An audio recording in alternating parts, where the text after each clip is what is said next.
Bonjour, alors aujourd'hui nous allons parler du loup. Alors le loup, tout le monde connaît, c'est très difficile d'être indifférent au loup et depuis la préhistoire, le loup a toujours fait partie de la vie des hommes et de l'humanité, mais plus particulièrement sur tout l'hémisphère nord. Alors le loup, surtout nous au Québec ou dans la francophonie, il faut dire que le loup a toujours été un animal malfaisant. Toujours il a fait partie pour la religion judéo-chrétienne, les juifs, les hébreux, pour les chrétiens, puis aussi pour l'islam aussi, hein. Le loup a toujours été un animal diabolique, ce qui n'est pas le cas pour certaines tribus amérindiennes, ou bien pour les Inuits, ou bien pour les Asiatiques. Alors justement en France, j'ai répertorié des expressions françaises où le loup fait partie de notre culture. Alors, vous savez qu'on dit qu'on marche à la queue leu-leu. Alors, la queue leu-leu, L-E-U, c'est l'ancien terme employé au Moyen-Âge pour désigner le loup. Donc, à la queue leu-leu, c'est-à-dire à la queue loup-loup. Parce que vous savez, en hiver, les loups, ils marchent sur la trace toujours à la file indienne et ils marchent sur la trace de l'animal précédent. Donc, il y a cette expression marcher à la queue leu-leu. Il y a aussi une autre expression qui dit quand on parle du loup, on en voit la queue. Une troisième expression, c'est se jeter dans la gueule du loup. Une autre expression, il dit tiens, j'ai une faim de loup. Et puis, un homme est un loup pour l'homme. Marcher à pas de loup, alors ça c'est vraiment une expression qui est souvent utilisée en France. Aussi une autre en France qui est bien utilisée, c'est entre chien et loup. Alors le temps est entre chien et loup. Être connu comme le loup blanc, alors ça c'est une expression qui est très connue. Et puis la faim fait sortir le loup du bois. Alors aussi il faut dire que en France il y a énormément de villes et de villages qui portent le nom de loup comme Saint-Loup, Saint-Leu. Et au Québec, on a aussi des expressions avec le mot loup, sauf que là, l'expression avec le mot loup est utilisée sur le bord du Saint-Laurent, non pas pour désigner le loup, mais pour désigner le phoque.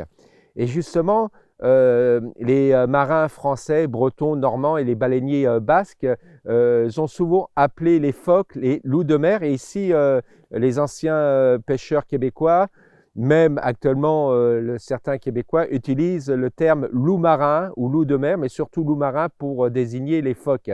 Et nous avons Rivière-du-Loup. Alors, Rivière-du-Loup, il faut savoir que le loup ne veut pas spécialement dire le loup gris. Pour la simple bonne raison, c'est que ici au Québec, on utilise le mot loup marin ou loup de mer pour parler des phoques. Et c'est un peu normal parce que les marins bretons et normands et surtout les baleiniers basques, lorsqu'ils sont venus ici, ils sont venus avec leur ancienne expression de loup marin pour parler des phoques. Et cette expression est restée même jusqu'à l'heure actuelle d'actualité. Et on pense que Rivière-du-Loup pourrait dire la rivière, soit la rivière du loup gris. Bien sûr, il y avait une population de loups ici. Vers le 16e, 17e et début du 19e siècle. Mais il y avait aussi, ce qu'il y a encore maintenant, il y a une grosse population de phoques à l'embouchure de la rivière du Loup. Notamment en été, nous avons des phoques gris, nous avons des phoques communs, une grosse population de phoques communs sur l'île verte notamment. Et puis il y a aussi en hiver, nous avons des phoques du Groenland et aussi de temps en temps du phoque à capuchon. Donc ça aussi, ce sont des loups marins. La troisième explication aussi, c'est qu'il y avait une population, une tribu amérindienne du côté de Rivière-du-Loup qui s'appelait la tribu du Loup. Alors, est-ce que ça voudrait dire aussi la rivière de la tribu du Loup? Donc, il y a aussi une île qui se trouve aux îles de la Madeleine qui s'appelle l'île aux loups. Alors là, c'est certain, hein, ce n'est pas l'île aux loups gris, hein, c'est l'île aux loups marins. Il y a aussi des expressions, il y a beaucoup de villes, comme j'ai dit, en France qui portent des noms de loups, mais il y a aussi beaucoup de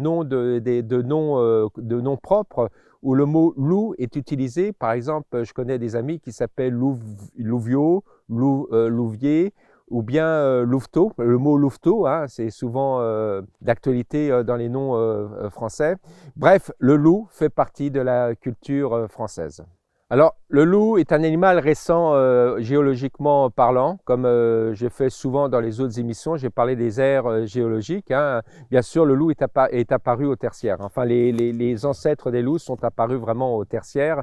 Ils ont attendu vraiment l'extinction des dinosaures il y a 60 millions d'années. Donc, on peut dire que déjà des gros carnivores qui sont très liés au loup sont apparus il y a environ 35 millions d'années, donc on parle du milieu du tertiaire et avec l'espérotion qui a été trouvé en Amérique du Nord. Alors là, on parle de loups qui sont assez gigantesques, on parle de loups ours, tellement qu'ils sont gros avec un gros crâne. Mais sinon, les loups tels que nous connaissons, les canis, c'est-à-dire les canis, c'est ce qui regroupe le loup et le coyote. On trouve leurs fossiles les plus anciens il y a 7 millions d'années en Europe et environ 5 millions d'années en Amérique du Nord. Sinon, le loup, le vrai loup, le Canis lupus que nous connaissons, eh ben, les plus anciens fossiles ont à peu près 2 millions d'années, ne serait-ce qu'en Italie. C'est le fameux loup étrusque, et le loup gris que vous connaissez, qui actuellement se trouve au Canada, et puis même dans le nord de l'Europe. Eh ben, on a les plus vieux fossiles entre 900 et 6000 ans pour l'Europe, et notamment toujours en Italie, et à peu près 700 000 ans pour ce qui concerne l'Amérique du Nord. Et il y a aussi dans l'Ouest américain, c'est là où on a trouvé beaucoup de fossiles de cet animal-là. Il y a ce qu'on appelle le Canis dirus, qui était un loup gigantesque, un gros loup qui occupait la dernière période glaciaire, qui vivait avec les mammouths, notamment avec le bison des steppes et tout ça, durant la dernière glaciation. Les mammouths ont disparu peut-être il y a 10 000 ans, peut-être 4 000 ans, quoique maintenant on commence à se poser des questions sur la disparition des mammouths il y a 4 000 ans en Amérique du Nord. Mais on a trouvé à peu près 2000 crânes de Canis dirus au plein centre de Los Angeles, notamment à Tar Pits, qui est un site de goudron. Et justement, cet animal-là aurait disparu il y a 7000 ans en Amérique du Nord, pour une raison encore inconnue. Mais vu les récentes recherches qui ont été faites à partir certainement des momies qui ont été trouvées en Alaska, il semblerait que ce fameux Canis dirus serait plus proche du coyote que du loup. Alors, on va parler de la taxonomie maintenant des loups. Alors, sachez que le loup est un mammifère, comme vous et moi, qui fait partie du superordre des carnivores. Alors, les carnivores, ça regroupe les ours, les ursidés, ça regroupe les félins aussi, comme les chats, ça regroupe aussi le raton laveur, les lutridés, les loutres aussi, mais il y a aussi ce qu'on appelle les canidés. Alors, les canidés, c'est 33 espèces réparties dans le monde, et avec 13 genres. Parmi ces genres, il y a le genre Canis. Alors, le Canis, c'est cette espèce. Cette espèce, notamment le coyote, est un Canis. Le renard n'est pas un Canis, hein, c'est un vulpe, donc c'est un autre genre. Mais ils sont très, très cousins.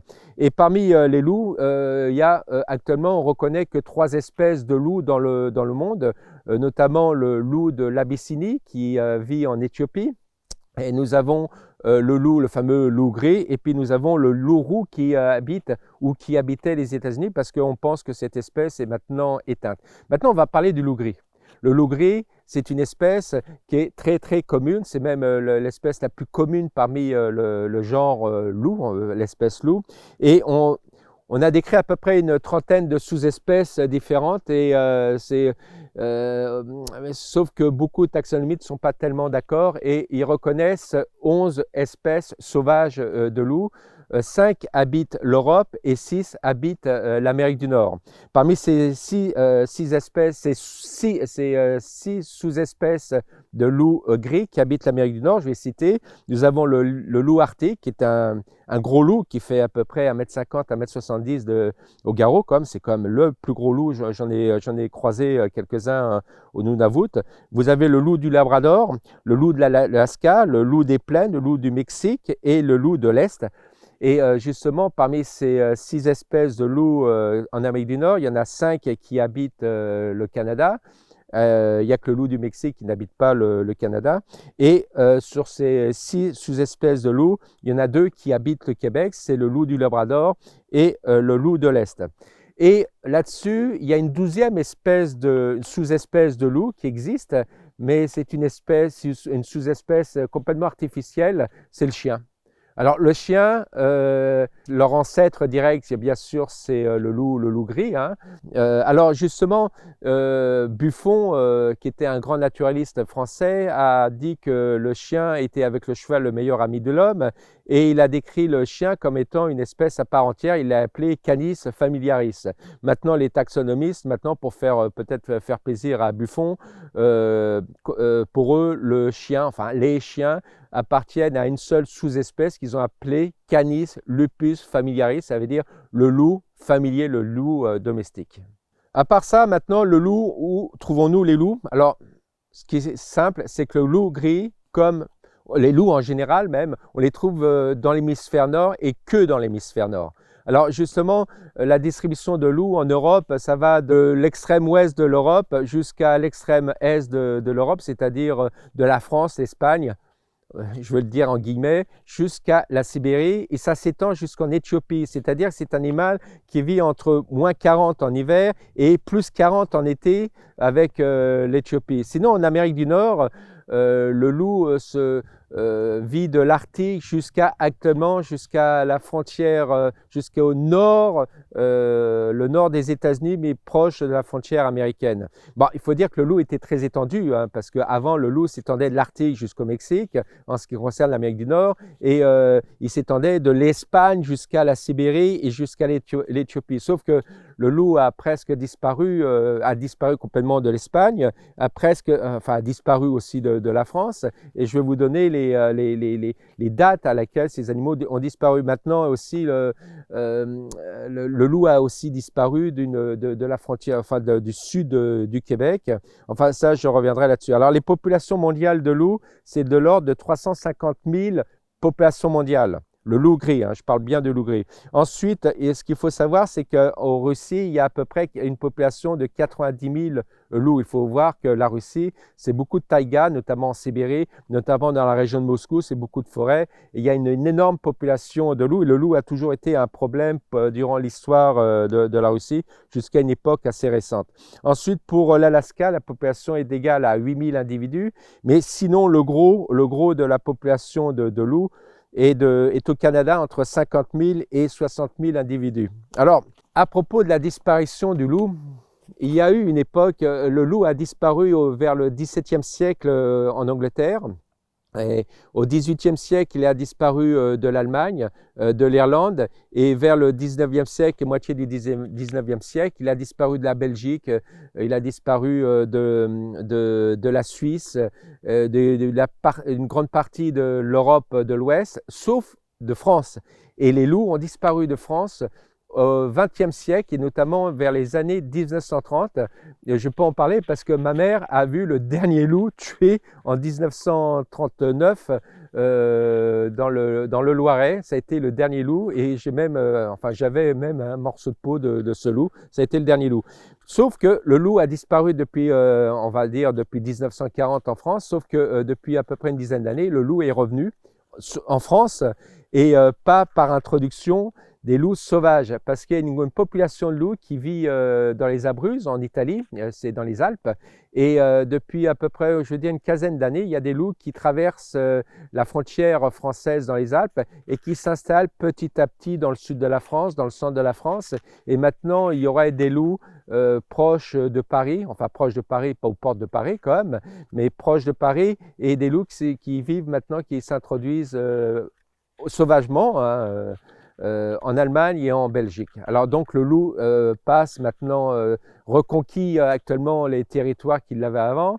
Et bon, les gens sont très contents. Bon, les bobos de Paris sont très contents, mais ces gens-là ne vivent pas avec les loups. Par contre, les agriculteurs, les éleveurs français, ils ne sont pas très contents parce que les loups, bien sûr, attaquent maintenant les brebis, les moutons et les vaches.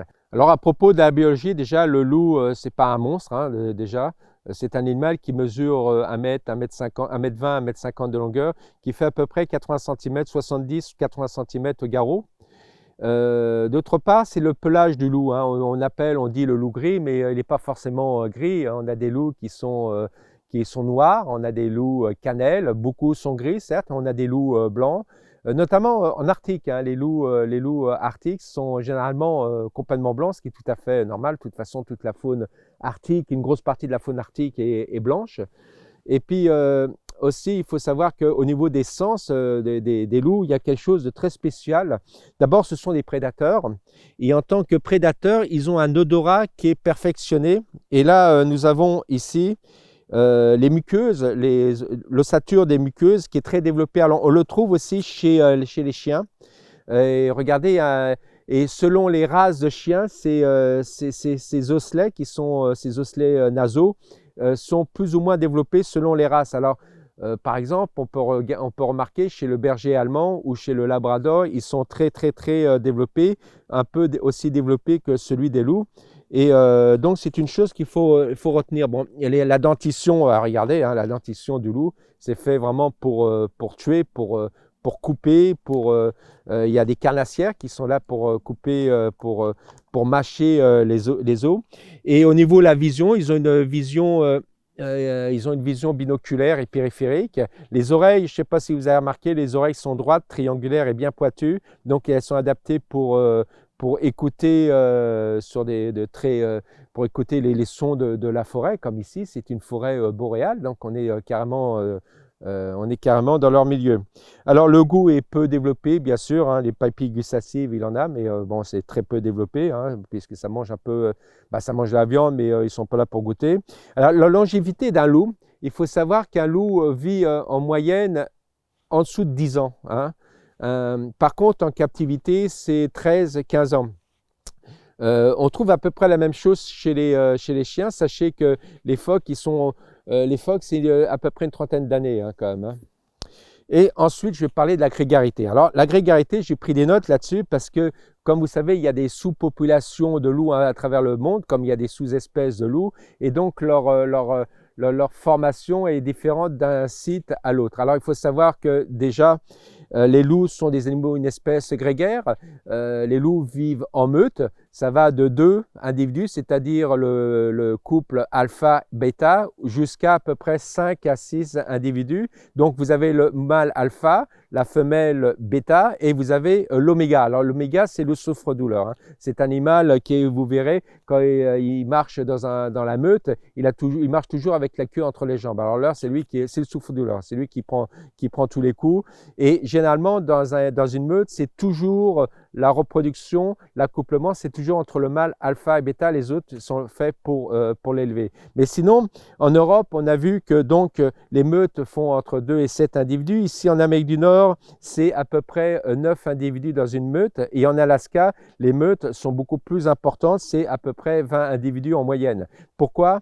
Pour la simple et bonne raison, c'est que ces animaux-là, en Alaska, ils chassent des animaux beaucoup plus gros. En Europe, ça chasse le lièvre, ça chasse peut-être la biche. En Amérique du Nord, ça chasse le cerf de Virginie. Et en Alaska, ça chasse l'orignal. Alors, la chasse à l'orignal, c'est quelque chose de difficile pour les loups en Alaska parce que c'est pas parce qu'ils chassent un orignal qu'automatiquement l'orignal est capturés. Ils ont beaucoup de difficultés, donc ils se mettent à plusieurs. C'est pour ça que les meutes de loups sont beaucoup plus importantes en Alaska. Il y a aussi autre chose, c'est le territorial. Il faut savoir que les loups ont un territoire et là aussi, selon les sous-espèces, selon les zones géographiques, ce territoire est plus ou moins grand. Alors pour l'Europe, les territoires est assez petit, ça va entre 120 et 300 km². Hein. En ce qui concerne l'Amérique du Nord, c'est-à-dire ici au Québec, ça va à 2500 km² en moyenne. L'Alaska, c'est beaucoup plus vaste, c'est 6200 km². Ben, il faut dire qu'il y a 8000 loups qui ont un territoire qui est très grand, notamment en Alaska. Et en ce qui concerne l'Arctique, eh ben, l'Arctique, les loups arctiques n'ont pas de territoire du tout, mais pas du tout. Ils chassent les caribous et vous savez que le caribou fait des migrations et donc les loups font la migration, suivent les caribous à l'année longue. Donc, ils n'ont pas du tout de territoire. Eux, leur territoire, c'est tout l'Arctique. Alors, il y a une chose qu'il faut savoir ici au Québec, c'est que les loups ont disparu. Enfin, les loups occupaient le sud du Québec, ça allait jusqu'à New York et occupaient une grande partie de l'Amérique du Nord. Et vers la fin du 19e siècle, début du 20e siècle, les loups ont été chassés parce que, toujours pareil, hein, les colons français, ils sont venus avec leurs idées fixes, c'est-à-dire que le loup, c'est un animal qu'il fallait détruire. Et donc, il y a eu des primes fin 19e, début du 20e siècle pour exterminer les loups. Ce qui fait que les loups ont été complètement exterminés sur toute la rive sud du Saint-Laurent jusqu'à un petit peu le nord de Montréal et jusqu'à Ottawa. Et après, la distribution du loup s'étend jusqu'à à peu près la bordure nord des États-Unis. Ce qui fait que le Saint-Laurent est une frontière naturelle des populations loups. Au niveau prédation, alimentation, il faut savoir que le loup, c'est le prédateur apex. Alors prédateur apex, ça veut dire que c'est celui qui est au haut de la chaîne alimentaire. Le loup n'a pas d'ennemi naturel, ok? Son seul ennemi, c'est l'homme. Et donc, il est un petit peu opportuniste, sauf que selon les régions, quand même, selon les sous-espèces, ils ont une alimentation qui est un peu spécialisée, entre guillemets. Par exemple, en Europe, ils peuvent s'attaquer aux sangliers, ils peuvent s'attaquer aux bisons d'Europe, encore. Ils peuvent s'attaquer aux cerfs élaphes. Le cerf élaphe, c'est un gros cerf qui se trouve en Europe. Il peut s'attaquer également aux lièvres. Ici, en Amérique du Nord, c'est le cerf de Virginie qui vise. En Alaska, c'est bien sûr c'est l'orignal. Et puis dans les zones en Arctique, c'est le caribou. Il peut chasser aussi du lièvre arctique, mais c'est vraiment le caribou. Puis le caribou est facile à chasser. C'est un animal qui est grégaire, qui vit en troupeau. Il suffit de foncer dedans et il capture leur caribou, notamment des jeunes. Alors, c'est des animaux qui mangent à peu près 3 et 5 kilos de nourriture par jour pour ce qui concerne l'Amérique du Nord. Ça correspond dans l'année que les loups mangent un loup mange à peu près 25 cerfs par individu par année. Hein. Au Québec, les loups, on a estimé que ces animaux-là mangent entre 2 et 3 kilos de nourriture par jour. Il y a vraiment une cohésion de chasse, hein, bien sûr. Et ce qui est très marrant, c'est que moi, ma spécialité, c'est l'orque, et j'ai remarqué qu'il y a vraiment une similarité entre la façon de chasser chez les orques et celle de chasser chez le loup. C'est pour ça que moi, je pense que l'orque est un véritable loup de mer. C'est exactement la même société. Alors bon, bien sûr, les succès sont assez mitigés sur les captures d'orignaux par les loups de l'Alaska. Alors justement, à propos de cette relation entre l'homme et le loup, ou le loup et l'homme, elle a commencé peut-être au Paléolithique, c'est-à-dire durant la préhistoire. Et vous saviez que durant la préhistoire, il y avait des Néandertals, il y avait les Cro-Magnons, et la population humaine était très très faible, hein, très très faible, de quelques milliers de personnes, ou peut-être dizaines de milliers, et encore je pense que c'est plutôt quelques milliers, il y a à peu près 50 000 ans à peu près. Et durant cette période, l'homme et le loup cohabitaient. Est-ce qu'il y a eu des attaques de loups sur les hommes? Ça m'étonnerait, mais enfin, ils cohabitaient. Le loup n'était pas vraiment un danger pour l'homme, et l'homme n'était pas du tout un danger pour le loup. Mais ce qui s'est passé, c'est au néolithique, les hommes n'étaient plus des cueilleurs et des chasseurs ou des pêcheurs, c'est devenu des éleveurs et des agriculteurs. Et là, il y a eu vraiment une interaction entre le loup et l'homme, puisque le loup a commencé à chasser sur le terrain des hommes, et donc à chasser du bétail et tout ça. Et c'est à partir de là, c'est-à-dire vraiment à la fin de la préhistoire et début de l'histoire, que l'homme et le loup se sont détestés. Enfin, détestés, oui, en Europe, ils se sont détestés. Sinon, il y a eu des peuples barbares, les Huns, par exemple, les Tartares, ou bien certaines peuplades, les Vikings, par exemple. Pour eux, le loup n'était pas détesté, c'était un animal tabou, c'était même un animal symbolique, emblématique, et ils ont toujours vécu avec ça. Hein. Le loup n'a jamais été un animal diabolique pour ces peuples-là. Alors, justement, est-ce que le loup mange des hommes? Alors, oui, il y a des loups qui sont anthropophages. Il y a toujours, vous savez, dans l'histoire naturelle, on connaît il y a certains individus, notamment, on le sait pour le lion, on a des cas avec un couple de lions au Kenya, on a des cas avec des tigres. Ce sont des individus qui ont adoré la viande humaine et qui sont vraiment des anthropophages et qui ne mangent que des humains. Justement, en Inde, on connaît des cas d'attaque de loups sur des humains, et c'est des loups bien spéciaux, c'est des individus qui s'attaquent à des enfants qui rentrent dans les habitations et qui mangent les enfants, les bébés, les petits-enfants. Et donc, on connaît des cas d'attaque de loups. Et il faut savoir que durant l'histoire de France, le loup était anthropophage. Durant les guerres, notamment les guerres du Moyen-Âge, ça se tuait à la dague, et tous les blessés, on les achevait à la dague. Et bon, bien sûr, après, on achevait achevaient les blessés et les soldats qui avaient vaincu partaient et dévalisaient les morts. Et qu'est-ce qui se passait? Vous aviez des gens qui venaient et qui dévalisaient, qui prenaient plein de choses qu'ils pouvaient récupérer. Et qu'est-ce qui passait derrière? Les corbeaux et les loups. Et les loups ont mangé des cadavres de soldats durant le Moyen-Âge et même jusqu'à des époques assez récentes. Même regardez la retraite de Russie, je peux vous dire qu'il y a pas mal de cadavres de soldats français qui ont été achevés par des loups durant la grande campagne de Napoléon Ier lorsqu'ils sont retournés après Moscou, lorsqu'ils sont retournés en France. Hein. Ça, c'est certain. Hein. Et puis, il faut savoir aussi que durant le Moyen-Âge, qu'il y a un truc que j'avais lu, c'est que il y avait au Moyen-Âge, il y avait des loups aux portes de Paris. Il y avait, porte de Paris, il y avait une rempart autour de Paris. Aux portes, il y avait des loups au Moyen-Âge et c'était pour ça que les loups étaient très redoutés. Alors, il y a aussi une autre histoire qu'il ne faudra pas ignorer. C'est le livre de la jungle. Vous connaissez le livre de la jungle, c'est un petit garçon qui s'appelle Mowgli, qui a été pas abandonné, mais qui n'a pas été abandonné, qui a été retrouvé par un troupeau de loups et qui a été élevé par des loups et qui ensuite a vécu avec Balou et Shere Khan. Enfin bref, cette histoire-là est basée sur des faits réels puisque depuis à peu près 1350 jusqu'à l'heure actuelle, on connaît 52 cas d'enfants loups, d'enfants qui ont été abandonnés dans la nature et qui ont été prélevés entre guillemets, dans la société des loups. Et on a à peu près au cours de l'histoire, c'est-à-dire au siècle dernier, on connaît le cas d'une petite fillette qui a été élevée par des loups en Italie. On a beaucoup de cas en Inde et on a aussi des cas en France. Mais bon, ça c'était dans l'histoire parce que les derniers cas remontent au XXe siècle. Actuellement, il n'y a plus de problème d'élevage d'humains par des loups. Voilà, nous espérons que vous avez apprécié ce petit exposé sur les loups. Il faut savoir qu'il y a une population de loups en Ontario, hein, notamment.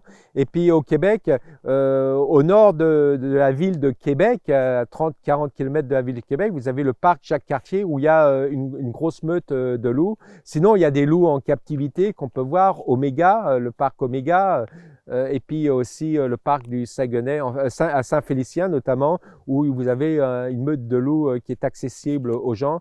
Et voilà, donc le loup vit encore parmi nous. Peut-être qu'il y a des loups qui vivent de temps en temps, qui viennent nous voir dans le Bas-Saint-Laurent, mais je ne sais pas, ça m'étonnerait, mais on ne sait jamais. Donc on va avoir peut-être des surprises dans les années à venir avec le loup gris ici au Canada et surtout dans le monde entier. Merci et à très bientôt, au revoir.